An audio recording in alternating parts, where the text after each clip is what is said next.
तर मित्रांनो नमस्कार. आत्ता वाजले सकाळचे 9:30. मी जेवण वगैरे करून आलो आहे. मी आता बैलांना घेऊन चाललो आहे कामावर आणि बाकीचे गुरं आपले बांधले तिथंच भिमुंग खायला. इकडं जरशा गायात, पलीकडं काही आपल्या तांबड्या गायात लालक्या, पलीकडं आपलं पांढरं पिल्लू आहे आणि हार नाही चिमण्या गप नाही. आता बैलांना अगोदर कामावर नेणार, त्याच्यानंतर त्यांना खायला टाकणार. घरी त्यांना भुस्सा खायला टाकला होता पण त्यांनी काय आवडीने खाल्ला नाही भुस्सा. मग आता अगोदर काम करून घेतो, मग भिमुगाचे वेलं टाकायचे बैलाला. खिलरीला इथं बांधले. याला खिलरी इथं तिचं पिल्लू तिकडं काय करते, तिकडं हरण्या असेल त्याला सोबत, बरोबर आहे, त्या हरण्यासोबत लय राहतं. आणि मित्रांनो आता मी बैल झोपलेत. तुम्हाला तर माहिती आहे आपलं चालू आहे भिमुंग काढायचं काम. आपला पलीकडच्या साईडला थोडंसं भिमुंग काढायचं राहिलं आहे आणि समोर जो आहे हिरवा दिसतोय ना, हा भिमुंग काढायचा राहिला आहे. तर आजच्या दिवसात इथला सगळा भिमुंग काढायचा आहे आणि उद्याच्याला तो पाठीमागचा भिमुंग काढायचा आहे. हे पांढरं पिल्लू बरोबर इकडं हरण्याकडे खात आहे.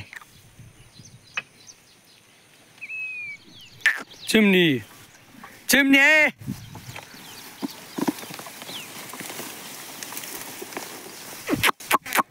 ऐक लगेच जाम होते. त्या गावरान गाया खातात आणि गोट्यात फक्त त्या 3 गाया आणि 4 वासरच आहेत. त्यांना इथं घरी खायला टाकले जागेवर आणि बाकीचे गुरं आपण तिकडे भिमुंगाच्या शेतात नेलेत, काही डाळिंबाच्या शेतात बांधलेत. ही आपली आजारी पिल्ली पप्पानी बाहेर आणली, हिला बाहेर बांधले. माशा परेशान करतात का ग. हिला मी रात्री तापीची गोळी चारली होती, परत सकाळी हिला संडास लागली होती. बहुतेक गोळी जास्त झाली वाटते, त्याच्यामुळे संडास लागली का. आणि काल काय होतं, ते आजारी म्हणून तिला दूध पण जास्त पाजलं होतं. मग जास्त दुधामुळे तिला संडास लागली की तापीची गोळी दिल्यामुळे संडास लागली, काही कळलंच नाही.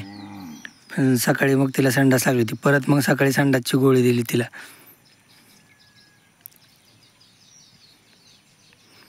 पण आता आहे बरी आहे ती. बघू संध्याकाळी. आता तिची संडास आता तर राहिली आहे, म्हणजे आता इथं कुठं तिने संडास केलेली नाही, इथं बांधले तिला. तर मग बघू परत संध्याकाळी तिला. पण ताप आहे तिला, आणखीन थोडी गरम लागते. ती पाहिल्यापासूनच राव फ्रेशच नाही जास्त. हे पप्पानी ह्याला बी सकाळी बांधून ठेवले बरं का. लांब साखळी लावली, मागे एक नवीन साखळी लावली म्हणजे मोठी, आणि मोते बी बांधून ठेवलं आहे. बरं आहे बांधलेलाच, लय परेशान करतो वासरायला. आता आपल्याला तिकडचे येलेत ना, तर ते सगळे मोगड्याने काढले बी, परत तिथल्या शेंगा तोडून झाल्या बी. आणि आता परत आपण आऊत धरलं इकडं. आता आऊत आणायचं, ज्या खाली जमिनीत शेंगा राहिल्यात ना, तर त्या शेंगा काढायच्यात. आता आई पाठीमागून जमिनीतले शेंगा काढते, म्हणजे आऊत आणला ना खाली शेत मोकळं होतं. मग मोकळ्या शेतात शेंगा लवकर पटकन सापडतात.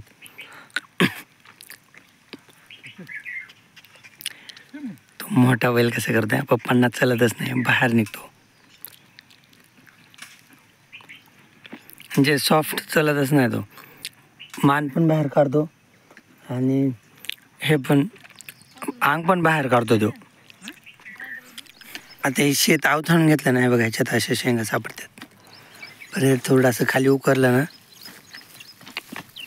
हे बघा इकडे शेंगा कुठे गेली यार, शेंग गायब झाली. हां ह्या अशा, हे बघा इथे काही शेंगा अशा मातीत परत एका साईडला ठेवायच्या. परत इकडं बघितलं ना, हे बघा अशा शेंगा निघतात जमिनीत. असं सापडीत राहायचं. हे बघा कुठे गेली. हो सोडतं. हे काय इकडे मला तर शेंगा सापडली एक. हे अशा जमिनीत शेंगा सापडायच्यात. आणि बस आता उगं छोटंसं आपल्याला एवढंच आऊत आणायचं होतं, आता आऊत सोडायचे. आणि बैल तर आज उपाशीच आहेत, त्यांना मका आणावं लागेल खायला दुसरं काहीतरी. भिमुंगाचे वेलं कंटाळले ते 2 दिवसातच, त्यामुळे भिमुंगाचे वेलं खात नाहीत, त्यांना दुसरं काहीतरी आणावं लागेल खायला. आता मी बैलांसाठी मक्का घेऊन आलो आहे. आता गॅरंटीने सांगतो की बैल नीट खाणार नाही मक्का. एवढी मक्का आणली ना अर्धी वाया लावणार, असे बैल आहेत. आता चिमण्याला टाकतो आधी. थांब जर थोडी थोडी टाकली मुद्दामून, कारण की जास्त टाकल्याने एकदम नीट खात नाहीत ना. आता सर्जाला टाकतो थोडी. सर्जा तुम्ही अगोदर 2 दाणे बांधले. सर मागे माग सर धर, फक्त नीट खा, कारण बैल सकाळपासून उपाशी आहेत, त्याच्यामुळे मी त्यांना मका आणली, फक्त त्यांनी नीट खायला पाहिजे.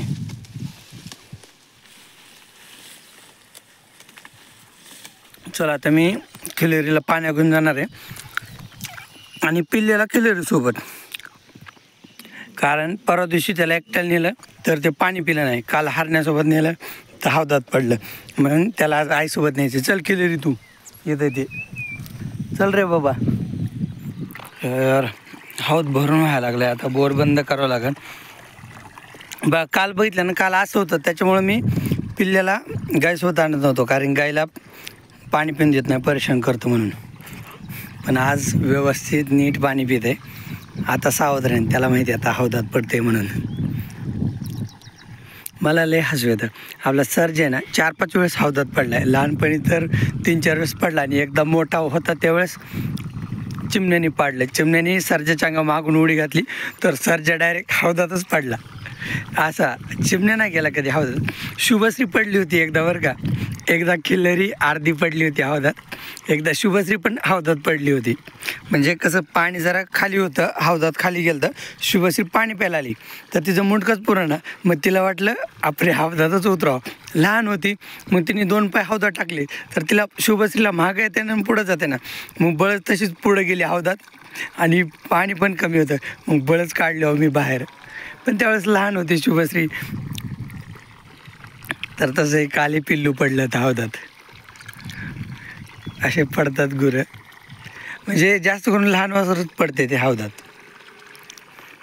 खिलेरी पी बरं पाणी, बास ना. चल आता ह्याला गेलं की बांधून टाकायचं, मग डायरेक्ट सकाळी सोडायचं.